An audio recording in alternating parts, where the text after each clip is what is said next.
क्या है ये? इम्यूनिटी। इम्यूनिटी हम किस तरह से इसको डिफाइन करते हैं? हमारी बॉडी की वो प्रॉपर्टी जिसमें हम किसी भी फॉरेन कंटेंट की एंट्री को अपोज करें, या बॉडी की किसी पैथोजन या एंटीजन के अगेंस्ट फाइटिंग एबिलिटी, तब हम इसे हमारी बॉडी की इम्यूनिटी बोलेंगे। दो टाइप की होती है दोस्तों। कौन कौन सी? एक इनेट इम्यूनिटी किसको बोलते हैं? इनेट इम्यूनिटी जो बाय बर्थ हमारे साथ होती है, उसके लिए हमारी जेनेटिक्स, हमारी जो बॉडी कैरेक्टरिस्टिक्स है वही रेस्पॉन्सिबल है।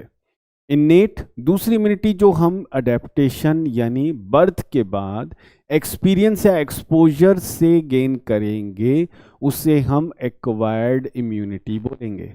फिर से सुनिए, मैंने क्या बोला? इम्यूनिटी को हम दो टाइप्स में डिवाइड कर रहे हैं। कौन कौन से टाइप्स? पहला, ये इम्यूनिटी कहलाती है इन्नेट इम्यूनिटी, बाय बर्थ हमारे साथ प्रेजेंट इम्यूनिटी इन्नेट इम्यूनिटी कहलाएगी। एक्वायर्ड इम्यूनिटी किसको बोलते हैं? जो बर्थ के बाद डिजीज के एक्सपोजर से या फिर इस तरह की अडेप्टेशन से हमारी बॉडी गेन करती है, उसे हम एक्वायर्ड इम्यूनिटी नाम देंगे। दोस्तों मेरे को पूरी उम्मीद है आपको ये इजी सी डेफिनेशन समझ में आ गई होगी। इन्नेट इम्यूनिटी कुछ इंपॉर्टेंट बैरियर्स को बनाते हुए हमें प्रोटेक्शन प्रोवाइड करती है। कौन कौन से बैरियर्स हैं? Physical barrier, physiological barrier, cellular barrier, cytokine barrier. दोस्तों ये चार ही एनसीईआरटी में दिए गए हैं। तब फिजिकल बैरियर में कौन कौन से कंपोनेंट्स आएंगे? पूरी बॉडी पर स्किन। स्किन हमारी बॉडी का सबसे बड़ा ऑर्गन, स्किन हमारी बॉडी का सबसे बड़ा ऑर्गन। ठीक है, स्किन जो भी कुछ चेंज होगा वो स्किन के ऊपर ही होता है, इसलिए हम स्किन को जनरली ये नाम भी दे सकते हैं, जैक ऑफ ऑल ट्रेड्स। हमारी स्किन क्या है? किसी भी तरह के एंट्री ऑफ पैथोजन को रोकने का सबसे बड़ा, सबसे बढ़िया हथियार हमारे पास स्किन है। हमारी प्रोटेक्टिव कवरिंग की फॉर्म में हमारे पास स्किन है। तब स्किन जहां पर नहीं है वहां पर नेचर ने म्यूकस की कोटिंग की है, सीलिया दिए हैं, या फिर कुछ ऐसे सीक्रेशंस दिए हैं, कुछ सीक्रेशंस का आउटवर्ड फ्लो दिया है, जिससे स्किन की जो डिसकॉन्टिन्यूटी है उसको ओवरकम किया जा सके। जैसे यूरिन फ्लो, ये भी एक बहुत अच्छा तरीका है। पैथोजन अगर इकट्ठे हो गए तो यूरिन के साथ बॉडी उनको बाहर की तरफ निकाल देती है। तो स्किन फिजिकल बैरियर का एक पार्ट, म्यूकस मेम्ब्रेन या mucous coating physical barrier, respiratory tract में आने वाली सीलिया फिजिकल बैरियर, इसी तरह की कैरेक्टरिस्टिक्स। ठीक है, तो ये फिजिकल बैरियर हमारी बॉडी के अंदर पैथोजन की एंट्री को रोकने में सबसे बड़ा रोल प्ले करते हैं। इनसे जो बचेगा वही हमारी बॉडी के अंदर आएगा। तब देखिए, फिजियोलॉजिकल बैरियर उसको हटाने की कोशिश करेंगे। हमारी बॉडी की फिजियोलॉजी क्या है? जैसे स्टमक के अंदर HCl का प्रेजेंट होना, माउथ के अंदर एंटीबायोटिक या एंटीबैक्टीरियल एंजाइम वाले सलाइवा का प्रेजेंट होना, है ना, जैसे थायोसाइनेट्स, जैसे लाइसोजाइम, ये सलाइवा के अंदर हैं। तो जो स्किन से बच गया वो या तो स्टमक तक चला गया या माउथ के अंदर ही मौजूद है। माउथ में मौजूद है तो उसको एंटीबैक्टीरियल एंजाइम्स नहीं छोड़ेंगे। उससे भी आगे चला गया तो स्टमक का बहुत ज़्यादा कंसंट्रेटेड एसिड नहीं छोड़ेगा। तो ये उसी वजह से हम इसको फिजियोलॉजिकल बैरियर नाम देते हैं। फिजियोलॉजिकल बैरियर एसिड और सलाइवा इस पर बेस्ड है। अब आ जाते हैं सेल्यूलर बैरियर। सेल्यूलर बैरियर ये किसके ऊपर बेस्ड है? ये कुछ बहुत इंपॉर्टेंट सेल्स के ऊपर बेस्ड है, जैसे WBCs। ल्यूकोसाइट्स किसको बोलते हैं? हमें पता है, बहुत इजी सा पॉइंट। WBCs, neutrophils, monocytes. ठीक है, सेल्यूलर बैरियर में और कौन है? NK cells, natural killer cells, NK cells. ये सब कुछ मिला करके सेल्यूलर बैरियर है। एक बहुत छोटा सा लेकिन बहुत जरूरी पार्ट, NK सेल्स क्या हैं? मोनोसाइट्स हैं, न्यूट्रोफिल्स हैं, ल्यूकोसाइट्स हैं। बिल्कुल ठीक है। NK सेल्स WBCs की 5 to 10% पॉपुलेशन जो फेगोसाइटोसिस कर सकती हो उसे हम NK सेल्स बोलेंगे। तो एक तरह से ये मॉडिफाइड WBCs है, नेचुरल किलर सेल्स की तरह हम इसका नाम दे रहे हैं। अब आ जाते हैं साइटोकाइन बैरियर। साइटोकाइन बैरियर में बहुत अच्छा एग्जाम्पल इंटरफेरॉन्स हैं। इंटरफेरॉन्स कौन सी सेल्स रिलीज करती है? वायरस इन्फेक्टेड सेल्स इसको रिलीज करती है। इंटरफेरॉन्स क्यों रिलीज किए गए? जिन सेल्स में अभी तक वायरस नहीं पहुंचा है उनके लिए ये एक सिग्नल होता है कि ये पर्टिकुलर वायरस इस तरह की सेंट्रल डोगमा लिए हुए यानी प्रोटीन सिंथेटिक मशीनरी लिए हुए है। तो इसमें हेल्दी सेल्स क्या कर सकती हैं? इस सिग्नल से हेल्दी सेल्स उस वायरस की प्रोटीन सिंथेटिक मशीनरी काम करने से रोक देती हैं। कैसे रोकेंगी? डीएनए से आरएनए का बनना ट्रांसक्रिप्शन, आरएनए से प्रोटीन का बनना ट्रांसलेशन कहलाता है। तो ये healthy cells transcription of virus को, जब वायरस उन तक पहुंचेगा और वो उनकी न्यूक्लियर मशीनरी पर टारगेट करके ट्रांसक्रिप्शन करवाएगा, तो उसको रोक सकती हैं क्या? नहीं। ट्रांसलेशन को रोक सकती हैं क्या? बिल्कुल ठीक है। ट्रांसलेशन इनहिबिटिंग प्रोटीन ये सेल्स क्या करती हैं? टीआईपी बना करके इंटरफेरॉन्स की वजह से उस वायरस के ट्रांसलेशन यानी प्रोटीन सिंथेसिस के बनने को, प्रोटीन सिंथेसिस को रोक देती हैं। उसके रोकने से क्या होता है? वायरस अपनी पॉपुलेशन इंक्रीज नहीं कर सकता। तब हमारा इम्यून सिस्टम, क्योंकि वो लिमिटेड कंटेंट में है, हमारा इम्यून सिस्टम या फेगोसाइटोसिस करके हम उसको बहुत जल्दी हटा देते हैं। तो ये बैरियर्स हैं, बहुत इंपॉर्टेंट बैरियर्स जो हमें प्रोटेक्शन प्रोवाइड करते हैं। बहुत बहुत इंपॉर्टेंट बैरियर्स। देखो अब इनेट और एक्वायर्ड इम्यूनिटी दोनों में फर्क क्या है? ये बाय बर्थ होती है, एक तो ये चीज हमें याद रखना है। दूसरा, हमारी स्किन हमारे साथ पूरी लाइफ है, ये आगे चल करके कमज़ोर पड़ जाती है। जैसे जैसे एज बढ़ती चली जाती है, 60 या उससे ज़्यादा एज पर ये काफ़ी ज़्यादा कमज़ोर पड़ जाती है। ठीक है, ये सीधे पैथोजन को रोकती है, सीधे उस पर उसको बॉडी के अंदर एंटर होने से रोक देती है। ठीक है, तो ये सीधे पैथोजन पर एक्सपोज होती है। यहाँ पर क्या है? किसी भी तरह के पैथोजन को ये टारगेट करती है, इसलिए हम इसको वाइडर या ब्रॉड स्पेक्ट्रम के सेंस में टारगेट करते हैं। ये पैथोजन स्पेसिफिक होती है यानी नैरो स्पेक्ट्रम है, बहुत ज़्यादा केसेस में इसके ये नैरो स्पेक्ट्रम है। ये हमें जेनेटिक्स से मिलती है, इसको हम बर्थ के बाद एक्सपीरियंस से गेन करते हैं। ठीक है, और ये हर तरह के पैथोजन को रोकने में हेल्प करती है और ये एक पर्टिकुलर टाइप के पैथोजन इसको टारगेट करती है। तो ये इसी वजह से नैरो स्पेक्ट्रम है।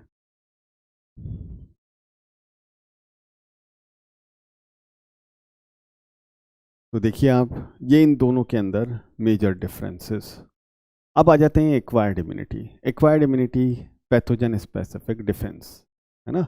वाइडर रेंज किसकी थी? इन्नेट इम्यूनिटी वाइडर थी। ये पैथोजन स्पेसिफिक डिफेंस है। ठीक है, इसमें क्या खास बात है? ये पूरी तरह से मेमोरी बेस्ड है। मेमोरी को क्या बोलते हैं? एनएमनेस्टिक। एनएमनेस्टिक मतलब मेमोरी बेस्ड। एमनीजिया का अपोजिट हो गया। एमनीजिया का मतलब भूल जाना, इसमें याद रखना। एक बार जिस पैथोजन या एंटीजन के साथ हमारा कांटेक्ट हो गया, जनरली हमारी बॉडी उसको याद रखती है। जब उसको याद रखती है तो उसके अगेंस्ट जो किलिंग रेस्पॉन्स चलेगा उसको हम इम्यून रेस्पॉन्स नाम देंगे, जो दो तरह का है। प्राइमरी रेस्पॉन्स, दूसरा सेकेंडरी रेस्पॉन्स। तो प्राइमरी और सेकेंडरी रेस्पॉन्स, ये दो तरह का रेस्पॉन्स हमारी बॉडी शो करती है। तो जब हमारा एक्सपोजर किसी पैथोजन या एंटीजन के साथ होता है तो हमारी बॉडी फर्स्ट टाइम अगर उसके साथ फाइट कर रही है तो उस रेस्पॉन्स को हम प्राइमरी रेस्पॉन्स कहते हैं। प्राइमरी रेस्पॉन्स हमेशा लॉन्ग टाइम लेता है, स्लो होता है। क्यों? उसमें सबसे पहले पैथोजन को आइडेंटिफाई करना ज़रूरी है, उसके बाद उससे उसको हटाने से रिलेटेड जो मैकेनिज्म चलेगी उस मैकेनिज्म में भी टाइम लगेगा, और उसको हटाने के लिए जो एंटीबॉडीज या बाकी जो फाइटिंग कैरेक्टरिस्टिक्स हैं वो डेवलप होंगी, उसमें भी टाइम लगेगा।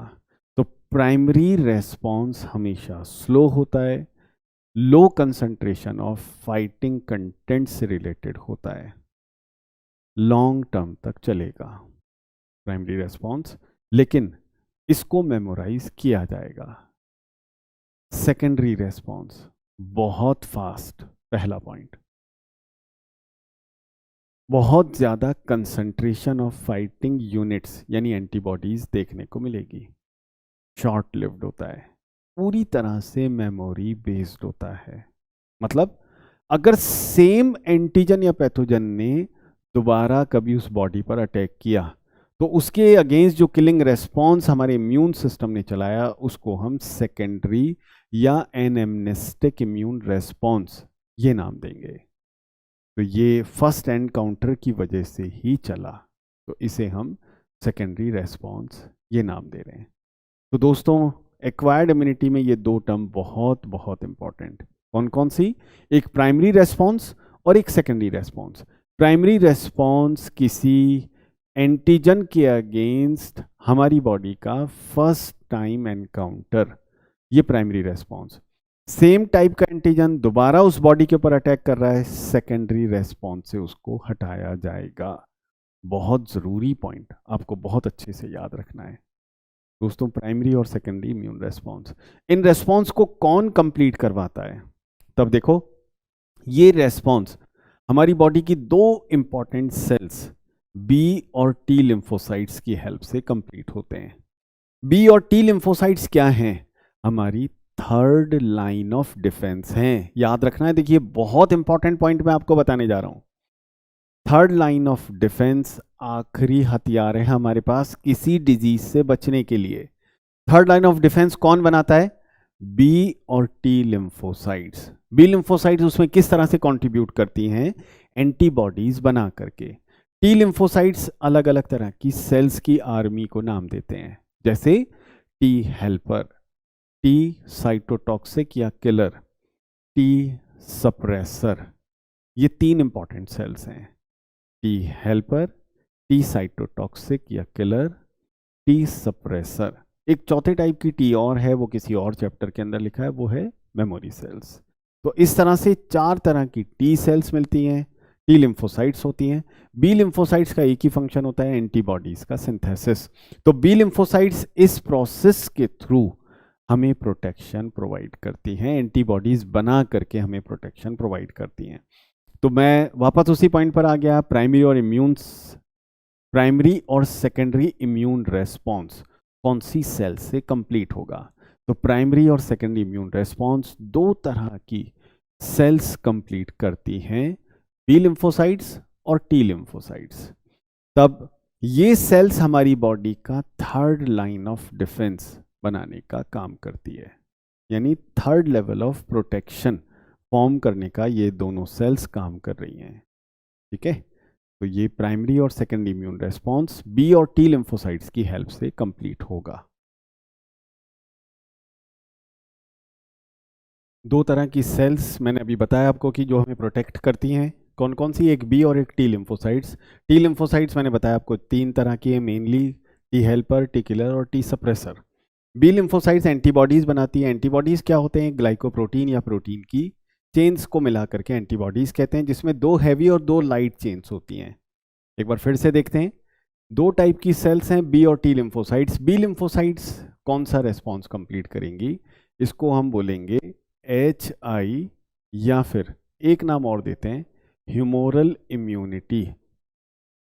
क्या बोलेंगे? Humoral immunity. इसको एंटीबॉडी मीडिएटेड इम्यूनिटी यानी AMI ये भी नाम देते हैं। तो एंटीबॉडी मीडिएटेड इम्यूनिटी भी अपन इसको बोल सकते हैं, ह्यूमोरल इम्यूनिटी भी इसको बोल सकते हैं। टी लिम्फोसाइट्स क्या काम करती हैं? Cell mediated immune response complete करवाएंगी, इसलिए हम इसको नाम दे रहे हैं सेल मीडिएटेड इम्यूनिटी। अब सबसे पहले हम बी लिम्फोसाइट्स का जो वर्क है, जो फंक्शन है, उसको हम देख रहे हैं। बी लिम्फोसाइट्स एंटीबॉडीज का फॉर्मेशन करती हैं। एंटीबॉडीज क्या है? मैंने अभी अभी आपको बताया, प्रोटीन्स हैं। कौन से टाइप का प्रोटीन? ये इम्यूनोग्लोब्युलिन प्रोटीन्स होते हैं, जो किस तरह की स्ट्रक्चर है? टर्शरी स्ट्रक्चर ऑफ प्रोटीन है। क्या है? Tertiary structure of protein. तो दोस्तों यहां पर देखिए, इस पॉइंट को मैंने बायोमोलिक्यूल के साथ लिंक कर दिया। थोड़ा बहुत इस तरह के लिंक वाले क्वेश्चंस भी आपको याद रहने चाहिए। ये इम्यूनोग्लोबुलिन्स हैं। इम्यूनोग्लोबुलिन्स को शॉर्ट फॉर्म में हम कैसे लिखते हैं? IG करके। इम्यूनोग्लोबुलिन शॉर्ट फॉर्म में IG इस तरह से लिखे जाते हैं। इसलिए एंटीबॉडीज कितने टाइप की? 1 2 3 4। IgA, IgM, IgE, IgG। इसके अलावा एक और टाइप होता है IgD। ऐसे करके टोटल 5 टाइप की एंटीबॉडीज प्रेजेंट होती हैं। एनसीईआरटी ने इन चारों को ही लिखा है, इसलिए अपन इन चारों की बात कर रहे हैं। तो देखिए एंटीबॉडीज हैं क्या? एक टाइप का ग्लाइकोप्रोटीन। ग्लाइकोप्रोटीन में कौन से टाइप का है? ये ग्लोबुलिन प्रोटीन।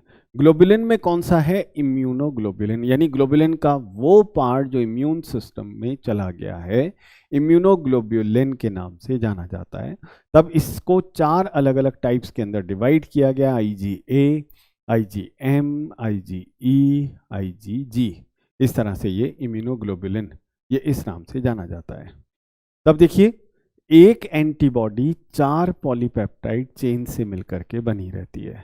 4 पॉलीपेप्टाइड चेन, जिसमें से 2 शॉर्ट चेन होती हैं, हल्की चेन होती हैं, 2 लॉन्ग चेन या हैवी चेन है। तब एक Y शेप मॉलिक्यूल में 2 हैवी H2, 2 लाइट L2, इस तरह से अपन इसको लिखते हैं। तो हैवी और जो लाइट चेन्स हैं, इनका टोटल काउंट है 4। ये चारों चेन्स एक दूसरे से डाइसल्फाइड लिंकेज से जुड़ी रहती हैं। किससे जुड़ी रहती हैं दोस्तों?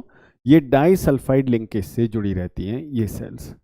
तो ये चारों चेन्स आपस में डाइसल्फाइड बॉन्ड से, डाइसल्फाइड लिंकेज से जुड़ी हुई हैं। 2 अल्फा हैं और 2 बीटा हैं। तो इस तरह से ये 4 चेन्स लिए हुए प्रेजेंट है। कैसी स्ट्रक्चर इसकी दिखेगी दोस्तों? ये ऐसी दिखती है।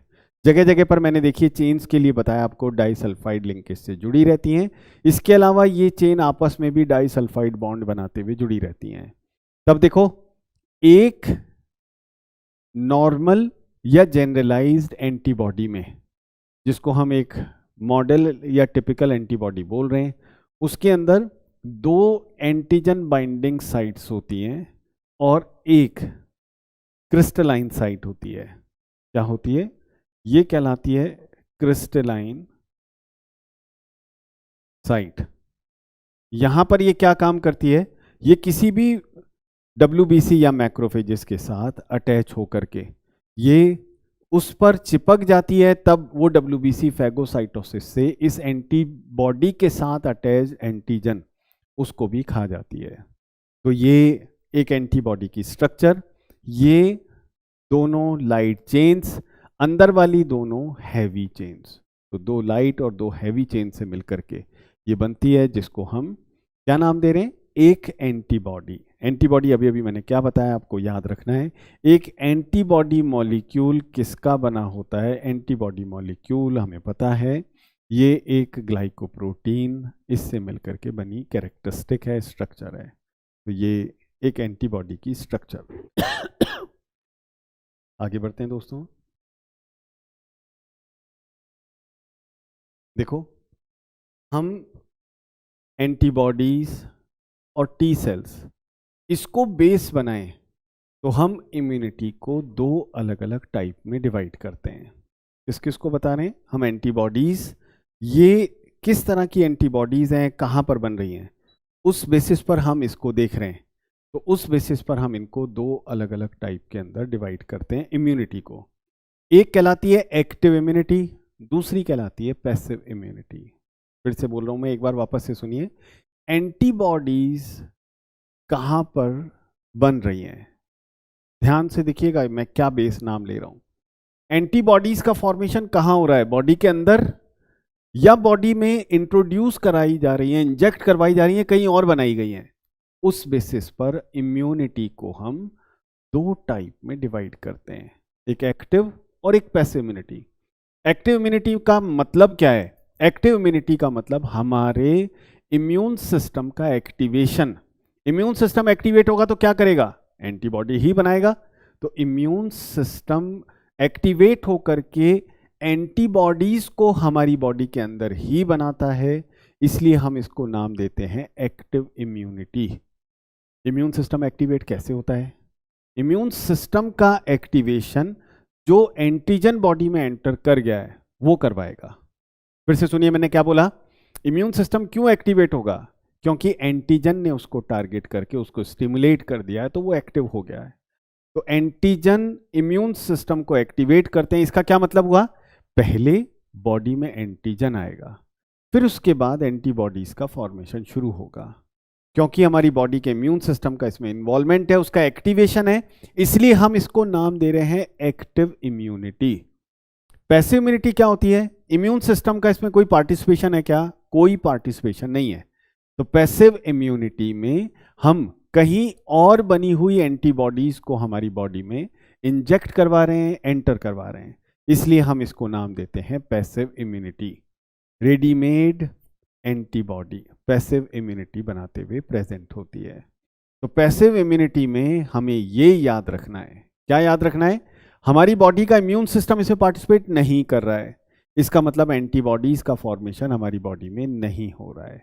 तब एंटीबॉडीज कहीं और बनाई गई, उनको मार्केट में वायल्स के अंदर अवेलेबल करवाया गया। उन रेडीमेड एंटीबॉडीज को हमने हमारी बॉडी में इंजेक्ट किया, जैसे एंटी टिटनेस सीरम, ये एक readymade injection. Anti rabies serum, rabies virus के अगेंस्ट प्रेजेंट एंटीबॉडीज। अब देखो एक्टिव इम्यूनिटी, इसको हम वापस एक बार देखते हैं। एक्टिव और पैसिव इम्यूनिटी किस तरह से हम इसको क्लासिफाई कर रहे हैं, तो हम इसकी अब बात कर रहे हैं। तब देखिए, एक्टिव इम्यूनिटी यानी हमारी बॉडी में पहले एंटीजन ने एंट्री की है।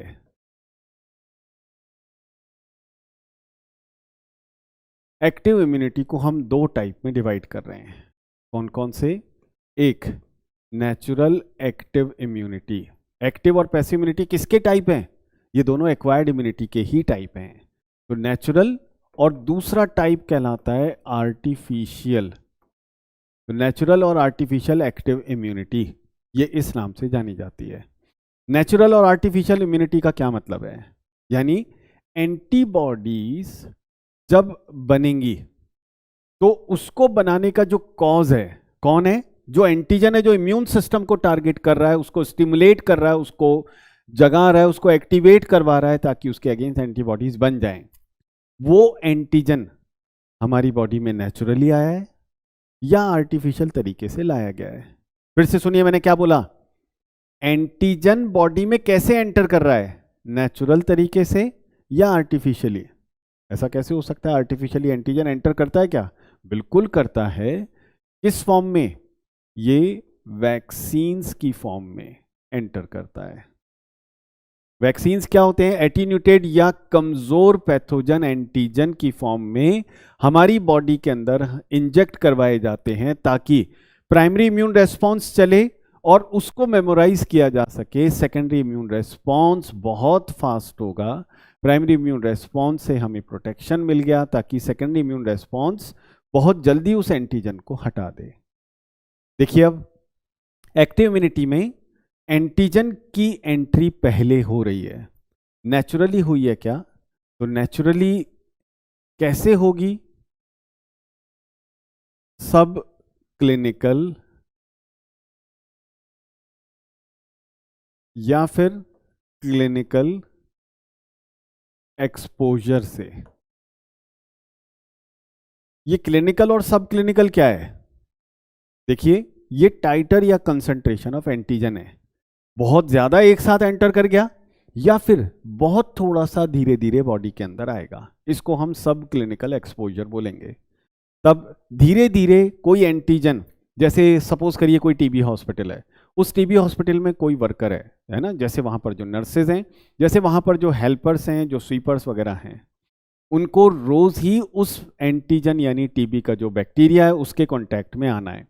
तो माइल्ड कंसंट्रेशन वो हमेशा हमारी उनकी खुद की बॉडी के अंदर लेते रहते हैं। तब उनकी बॉडी उस बैक्टीरिया के अगेंस्ट बहुत स्ट्रॉन्ग रेस्पॉन्स चला करके उसको मेमोराइज कर लेती है, तब थाउजेंड्स ऑफ टाइम उनको वो बैक्टीरिया अटैक करता रहा होगा, लेकिन वो कभी टीबी से बीमार नहीं हुए। उसका रीजन क्या है? उनके पास एक बहुत इंपॉर्टेंट एक्टिव इम्यूनिटी जो मेमोरी बेस्ड है वो डेवलप हो चुकी है।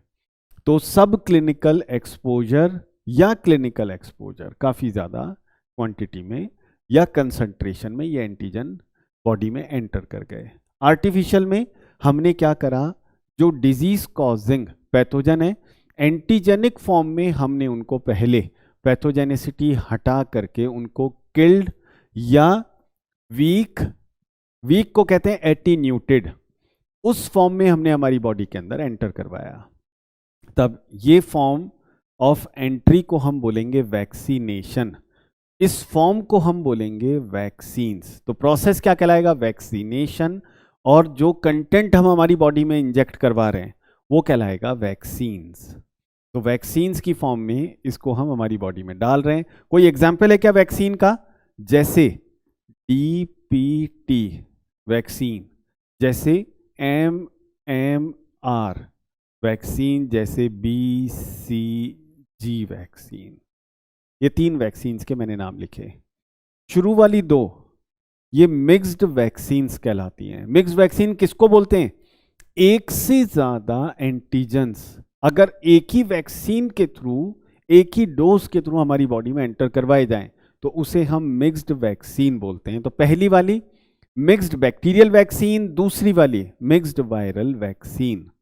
तो बैक्टीरियल वैक्सीन में कौन कौन सी डिजीजेस DPT वैक्सीन के अंदर कंट्रोल करने में, कौन कौन सी डिजीजेस को कंट्रोल करने में इस वैक्सीन को यूज करते हैं?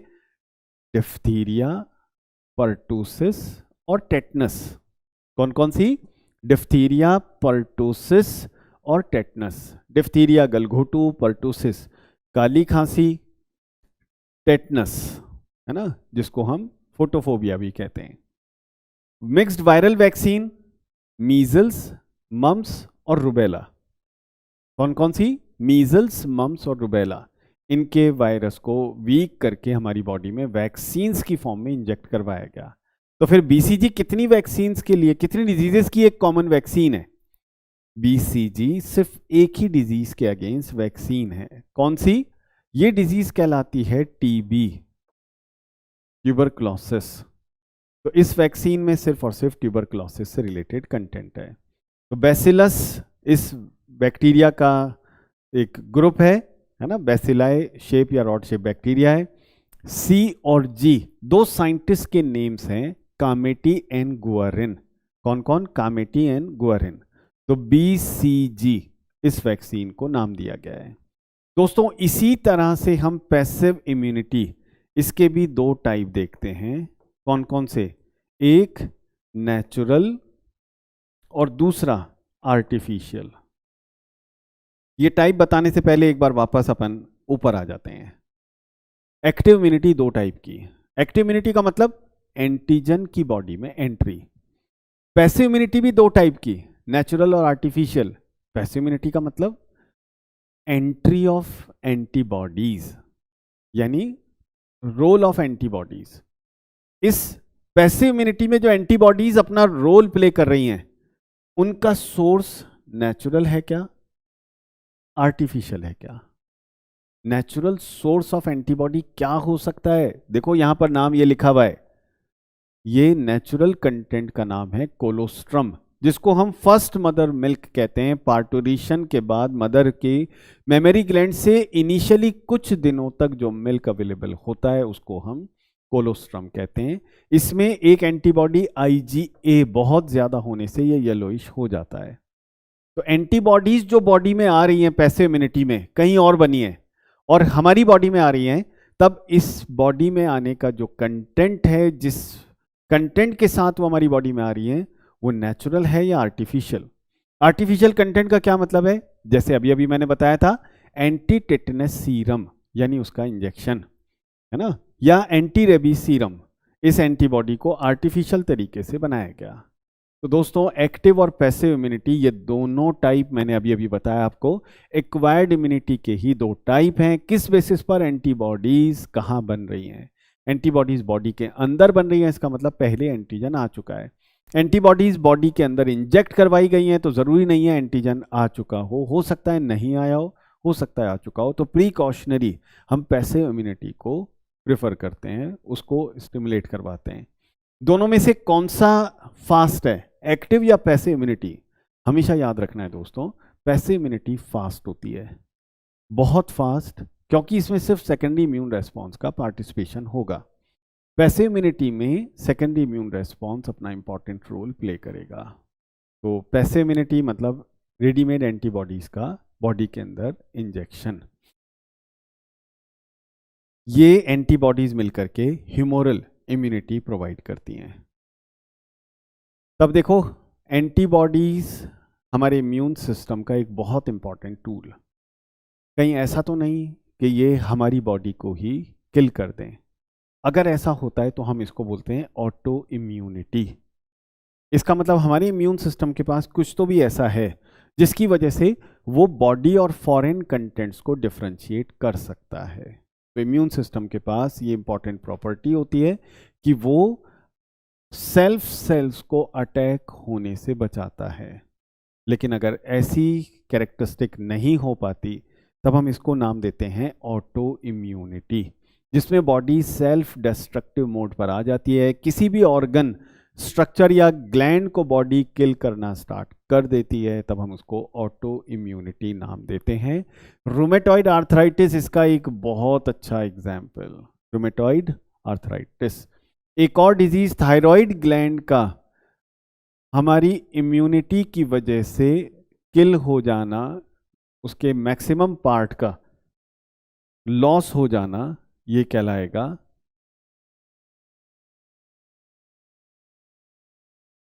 इसको हम बोलेंगे हाशिमोतो डिसऑर्डर।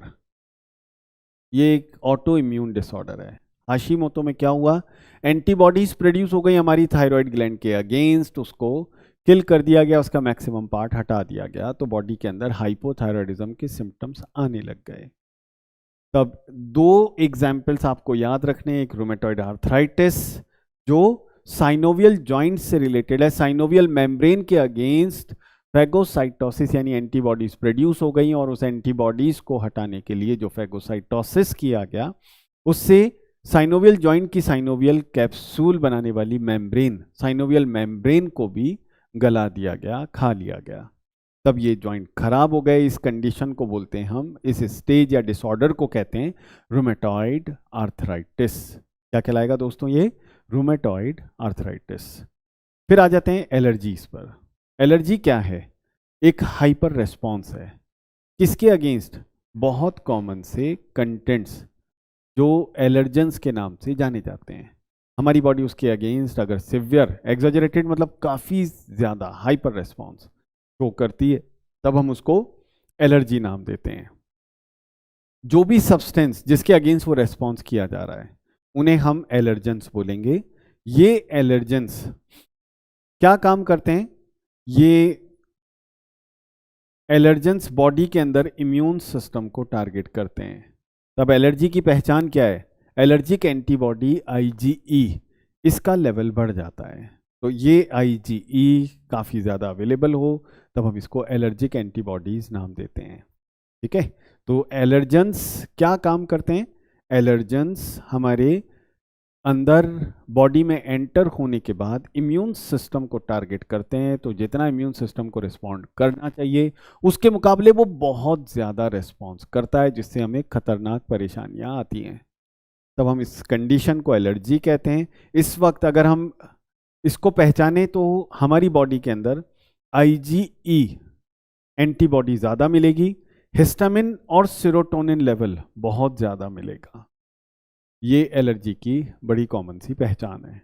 तो एलर्जी में कुछ डिसऑर्डर्स हैं, कुछ इंपॉर्टेंट पार्ट हैं जो बहुत फेमस हैं, कुछ इंपॉर्टेंट डिसऑर्डर्स, एलर्जिक डिसऑर्डर्स जैसे अस्थमा,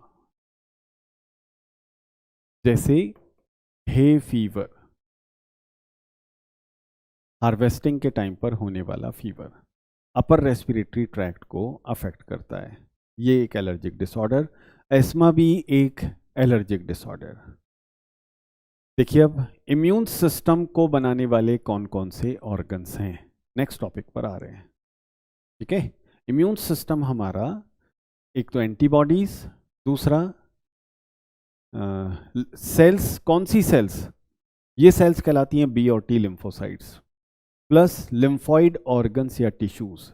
ये सब मिलकर के इम्यून सिस्टम कहलाता है। तब हमारे पास दो तरह के लिम्फॉइड ऑर्गन्स हैं जो इम्यून सिस्टम का फॉर्मेशन करते हैं। ठीक है, कौन कौन से? प्राइमरी लिम्फॉइड ऑर्गन्स सिर्फ और सिर्फ दो हैं। कौन कौन से? एक है बोन मैरो, पहला बोन मैरो, और दूसरा थाइमस।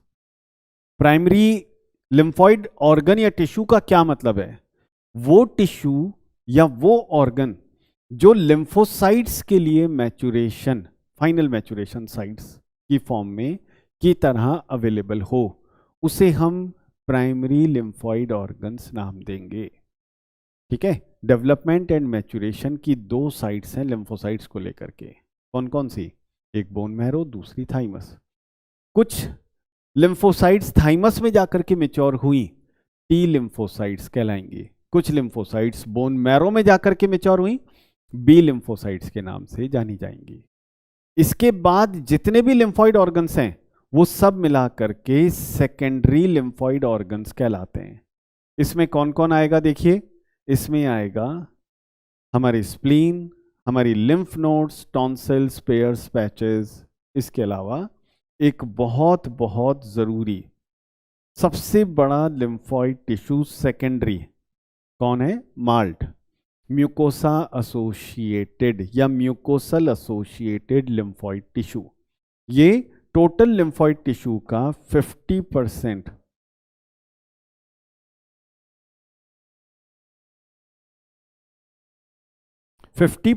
ऑफ लिम्फॉइड ऑर्गन्स अकेला माल्ट होता है। तो माल्ट क्या है? Mucosa associated lymphoid tissue. अब जल्दी से अपन देख लेते हैं कि सेकेंडरी लिम्फॉइड ऑर्गन्स क्यों बोला गया है। सेकेंडरी इसलिए बोला गया है क्योंकि यहां पर देखिए मैचुरेशन तो यहीं पर हो रखा है पहले से ही प्राइमरी लिम्फॉइड ऑर्गन्स में। तब ये क्या है? साइट्स ऑफ प्रोलिफरेशन यानी multiplication and synthesis of antibodies. Proliferation किसका? लिम्फोसाइट्स का। कौन सी लिम्फोसाइट्स? ऑलरेडी मेच्योर्ड लिम्फोसाइट्स को काउंट वाइज इंक्रीज करवाना, बी और टी लिम्फोसाइट्स की फॉर्म में उसको इंक्रीज करना प्रोलिफरेशन कहलाएगा। एंटीबॉडीज का फॉर्मेशन ये भी सेकेंडरी लिम्फॉइड टिश्यू के अंदर ही देखने को मिलेगा। और इसमें क्योंकि एंटीबॉडीज बन रही हैं तो secondary lymphoid tissue antigen antibody reaction की एक बहुत इंपॉर्टेंट साइट्स होते हैं। फिर से सुनिए मैं क्या बोल रहा हूँ, एनसीईआरटी की लाइन है और आप सब ने, मैं गारंटी से बोल रहा हूँ, आप सब ने इस लाइन को इग्नोर करा होगा। सेकेंडरी लिम्फॉइड ऑर्गन्स ये एंटीजन एंटीबॉडी रिएक्शन का एक बैटल ग्राउंड होते हैं। तो बैटल ग्राउंड की फॉर्म में ये प्रेजेंट होते हैं सेकेंडरी लिम्फॉइड टिश्यू। तो यहां पर पहले से ही मेच्योर्ड, जो ऑलरेडी मेच्योर्ड बी और टी लिम्फोसाइट्स हैं वो रहती हैं। जैसे ही हमारी बॉडी के अंदर कुछ इन्फेक्शन एंटर करता है, कुछ एंटीजन एंटर करते हैं, तब यहाँ पर ये पहले से मौजूद सेल्स अपना डिवीजन प्रोसेस माइटोसिस स्टार्ट कर देती हैं, जिससे उनका काउंट बढ़ता है। जब काउंट बढ़ेगा तो इनके फंक्शंस में इजी देखने को मिलेगा, काफ़ी इजीली ये उस एंटीजन को हटाने में अपना इंपॉर्टेंट रोल प्ले कर पाएंगी। तो ये सेकेंडरी लिम्फॉइड टिश्यूज। माल्ट के बारे में अभी अभी मैंने बताया। तो यहाँ तक हमें इम्यून सिस्टम और इम्यूनिटी इसकी बात करनी है। तो दोस्तों फर्स्ट पार्ट में मैंने आपको बताया, क्या बताया? डिजीजेस, कॉमन ह्यूमन डिजीजेस कौन कौन सी हैं। सेकेंड पार्ट में हमने इम्यूनिटी की बात की, कंप्लीट इम्यून सिस्टम। कितने टाइप की इम्यूनिटी है? तो सबसे पहले इनेट और एक्वायर्ड इम्यूनिटी। एक्वायर्ड इम्यूनिटी के दो टाइप, एक्टिव और पैसिव इम्यूनिटी। एक्टिव इम्यूनिटी के 2 टाइप, नेचुरल और आर्टिफिशियल। पैसिव इम्यूनिटी के भी 2 टाइप, नेचुरल और आर्टिफिशियल। इन्नेट इम्यूनिटी के 4 important barriers, physical, physiological, cellular और साइटोकाइन बैरियर। साइटोकाइन, साइटो मतलब सेल्स, काइंस मतलब सीक्रेशंस। तो साइटोकाइन बैरियर, सेल्यूलर सीक्रेशंस पर बेस्ड इंपॉर्टेंट बैरियर्स। तो इस तरह से हम इस पार्ट को, इम्यूनिटी वाले पार्ट को फिनिश करते हैं। बिल्कुल एनसीईआरटी बेस्ड है। एनसीईआरटी की एक एक लाइन में से मैंने वर्ड्स चुन करके यहाँ पर रखे हैं, आपके लिए सजाए हैं। आप इनको यूज़ करिए, बहुत हेल्प करने वाला है आपको। इस चैप्टर को मैंने इजी से इजी बना करके आपके बहुत अच्छे स्कोर के लिए इस पर मेहनत की है, इसको आपके लिए तैयार किया है। तो आप प्लीज़ इसको अच्छे से रीड करिए, नोट्स बनाइए मेरे साथ साथ, उनको समझिए। एग्ज़ाम से पहले कम से कम आप इसको 2 बार रिवाइज कर लीजिए। एक बार भी कर लेंगे तो भी ये याद हो जाएगा। तब अपनी पकड़ इस पर जितनी अच्छी रखेंगे, इस पर बनने वाले क्वेश्चंस को अपन उतना इजीली आंसर कर पाएंगे।